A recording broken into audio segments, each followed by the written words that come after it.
guys, welcome back to the channel, and today we're going to be reacting to Top 10 places to visit in the United Kingdom.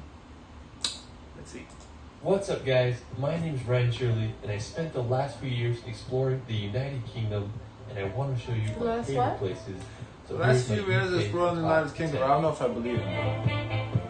Because I feel like he said the same thing about France too, so I don't think he actually explored for a few years, but okay. Countries of England, Wales, Northern Ireland, and Scotland. If you want to go back in time and feel like you're in a fairy tale or a Harry Potter film, the UK is the place. Oh, this is where they shot Harry Potter, it's the same bridge.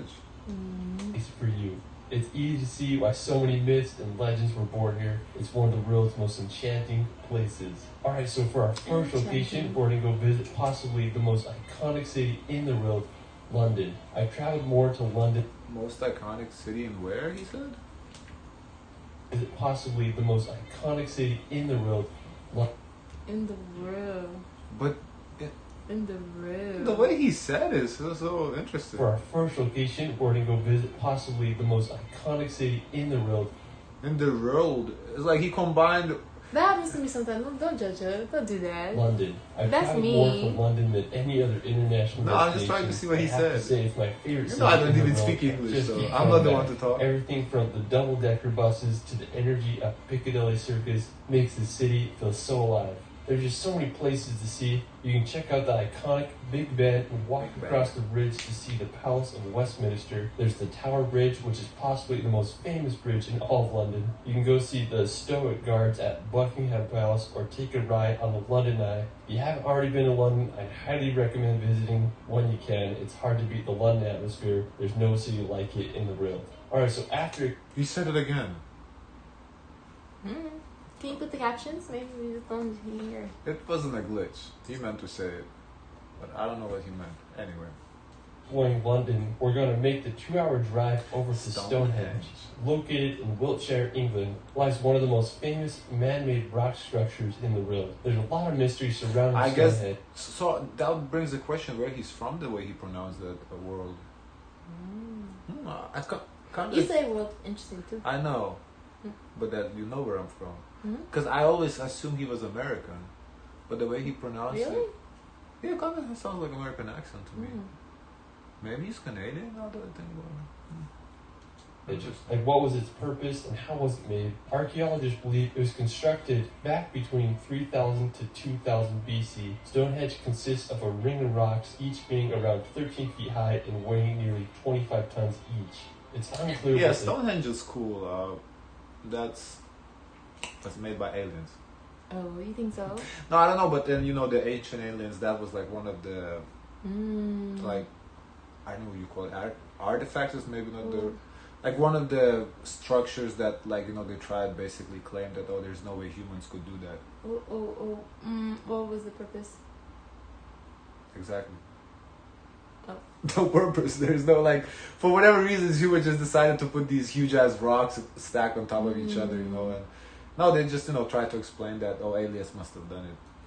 Exact purpose of Stonehenge was, it's believed that it was used as an astronomical observatory or a religious site. Either way, it sure makes you stop and think how people thousands of years ago were able to construct this. Alright, so after Stonehenge, we're going to head on over to the Jurassic Coast. While you won't find any dinosaurs here, you might find some fossils on the beach. The Jurassic Coast is England's only natural World Heritage Site, and it's become popular with its white cliffs and picturesque beaches that are full of fossils from over 65 million years ago. One of the most famous spots on the Jurassic Coast is Door. It's this limestone arch that goes straight into the ocean. There's a great beach there, and I just can't think of a better place to spend during the hot English summers. One of my favorite spots on the Jurassic Coast is Old Harry's Rocks.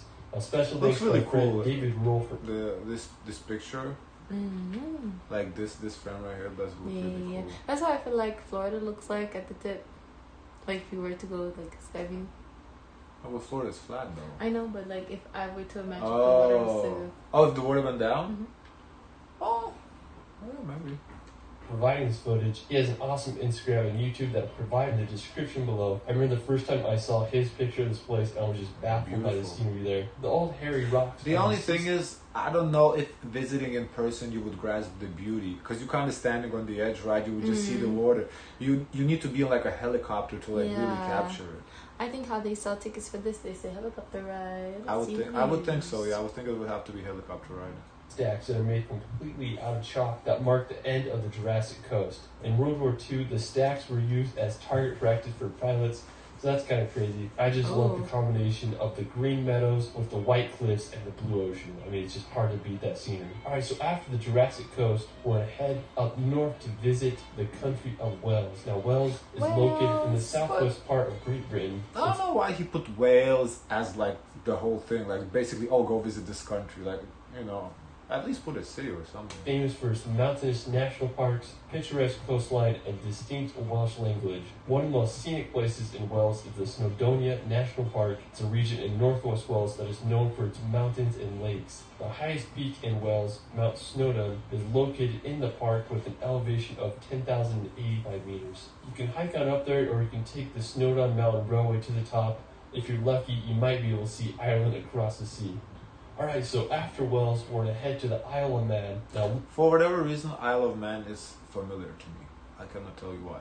Located in the Irish Sea, right between England and Ireland, lies a rugged island known for its rural landscapes and medieval castles. While it's technically not part of the United Kingdom, it has status of crown dependency, and the UK is responsible for its defense and external relations. The Isle of Man has had an interesting history. Humans have lived on it since 6500 BC, and in the 19th century it was ruled by Norway. But in 1266 the island became part of Scotland, and now it is a self-governing isle. An interesting place on the Isle of Man is Peel Castle. It was constructed by Vikings in the 11th century and just sits right on the ocean. And it's a pretty cool castle if you ask me. Alright, so after the Isle of Man, we're going to head across the sea to visit Northern Ireland. Now, Ireland is full of just beautiful scenery, dramatic. This is Sam. This is also Sam. Coastal cliffs and countless castles. Back in 1921, Ireland was split into Northern and Southern Ireland as a result of the Government of Ireland Act of 1920. While Southern Ireland became a free Irish state, Northern Ireland remained within the United Kingdom. The capital of Northern Ireland is the city of Belfast, which is the birthplace of the Titanic ship. One of the most iconic places in Northern Ireland is the Dark Hedges. It's this road lined with beech trees planted in the 18th century. It was used as a filming location for the Game of Thrones. On the northern coast, really? That's the icon? Like, it looks like a big deal. No, but it looks like any regular road, though. That is interesting. That's like iconic. I feel like we have similar roads, like dirt roads, like that. I'm just saying. A ready rope bridge, or see the basalt columns at the Giant's Causeway. And there's just so much history and beauty in Ireland, and it just makes me want to go there and explore. Alright, so for our next location, we're going to head to Scotland to visit the Isle of Skye. This is probably my all-time favorite place in the UK. You literally feel like you're in a fairy tale when you visit there. I was lucky enough to go to the Isle of Skye last summer, and it's about a 5-hour drive from Edinburgh. One of the most impressive places in the Isle of Skye is Old Man Store. It's one of my all-time favorite rock formations. I felt like I was on the set of Game of Thrones when I was there. Now, to get to the Old Man Store, it's about a 4-kilometer hike. We walk through some conservation gates and you reach the famous rock pinnacles. I went for sunrise and sunset, and both occasions were breathtaking. When I was there were just like crows flying around the rock, and there were some sheep running around. I mean, it was just a magical place. So the legend of the Old Man Store. I wonder what other animals are there aside from sheep, if there's like any predators or no. If there's sheep, I don't think there's any big predators. Is supposedly a giant lived there a long time ago, and when he was buried, his thumb was left sticking out of the ground. When you go there, it's easy to see why it's one of the world's most iconic rock formations. It's one of my all-time favorite places, and I recommend everyone to see it at least once in their life. Just a few minutes away from the Old Man Store, there's a breathtaking waterfall called Meat Falls that cascades down to the ocean. There's a nice viewpoint where you can look at the waterfall. The surrounding sea cliffs in the area are also stunning. One of the most famous is Kilt Rock, which are right by Meat Falls. I mean, it's just such a cool area. There aren't many waterfalls. I feel like the terrain, like these cliffs, is kind of similar with France and like northern France that we saw the video, and with the UK. They're kind of similar, the formations. In the ocean. If you're looking to find some ferries, you may want to check out the ferry pools. There are these picturesque blue pools that lie at the base of the black corns. When I was there were so many midges. I didn't dare get close to the water, so make sure you bring some bug spray. If you want to do a beautiful hike, I'd also recommend visiting the Corang. It's one of the most beautiful areas in the Isle of Skye. You feel like you're walking on a giant golf course. I found this crazy vantage point to get a good 360 view of the whole area. Alright, so after the Isle... He's standing on it. I found this... You see he's standing on it. Yeah, or somebody's standing on it. Crazy that's a person vantage point to get a good 360 view of the whole area. Alright, so after the Isle of Skye, we're going to head over to the nearby Eilean Donan Castle. If you're driving to the Isle of Skye, you will drive right by this. It's one of my favorite castles in the UK. Situated on a small tidal island at the point where the three great sea locks meet. The castle was built in the 13th century. I'm so mad at myself. Another thing about this castle, it doesn't look like a tourist destination. It looks like actually someone lives there. Like that's something about it just gives me okay, somebody lives there. I don't know why. Visit the castle. I'm surprised he's able to take his drone to fly over these things. I would think they would have like no drones. How would they know? If you fly it low, I don't know. Because it looks to me like a threat. I think there's a certain height that you can reach. That I think if you're flying it low, nobody would be really saying on.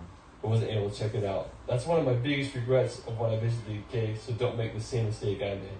Alright, so after Castle, we're going to head over to one of Scotland's most iconic locations, the Glenfinnan Viaduct. It's located at the top of Loch Shiel in the West Highlands of Scotland. It was completed around 1898. This may look familiar because it was featured in the Harry Potter films. When I was there, I wanted to get close to the bridge, so I walked underneath it. I was just shook by how big it actually was. But this is another one of those where I feel like you really get the good view, not like by it, but either a helicopter, I guess standing far away, you could also get similar. And also riding in it. Sure, yeah, if you ride in it. Because where he's at, like, what are you really seeing? Nothing. I mean, just some... It seems like a regular viaduct or whatever. Yeah, I hiked to the top to get a good vantage point so I could see the famous train go across the viaduct. Just really reminds you of those. Yeah, like this view right here, that's like the iconic view. Alright, so after Glenfinnan, we're going to head over to Edinburgh. Now, if you want to go back in time, Edinburgh is a must. That's where J.K. Rowling wrote the Harry Potter novels. When I started traveling, this was one of the first cities I visited. It's a medieval old town with intricate neoclassical buildings, cobblestone streets, and beautiful gardens. The iconic Edinburgh Castle overlooks the city and is home to Scotland's crown jewels. When I was there, I didn't go into the castle because I was being too cheap, but one of my favorite places was Calton Hill. Sounds like me. A beautiful view of the whole entire city. While we're still in Edinburgh, we're going to head over to Arthur's Seat. Now, Arthur's Seat is located in Holyrood Park. Oh, well, doesn't have to be expensive, but if he was on a budget, even if like, what, £20 or whatever, it's still a lot, And it's a short walk from Edinburgh Centre. Arthur's Seat is an extinct volcano with an elevation of 823 feet. When I was there, I wanted to get as high as I could so I could see all of Edinburgh. I made a hike up and I reached the top. It was just so windy when I was there, nearly blew me over. After I hiked to the top, I had a good time just hiking around Holyrood Park and this time you don't bring his girlfriend. Maybe this was like before the girlfriend. How old is this? 4 years ago. I don't remember when the other one was. Iconic cities. Alright, well that is it for my United Kingdom top 10. The UK is just such a unique region in the world, and I hope all... That was a good video. I like the fact that he didn't show like, the most common, like, because in a couple of videos we keep seeing beaches, like, but we know about those. He showed a lot of cool stuff that I wasn't familiar with, so that's pretty cool. Guys, of course, let us know your thoughts. Don't forget to like, comment, and subscribe. Join the Discord, and as always, share as much kindness as possible.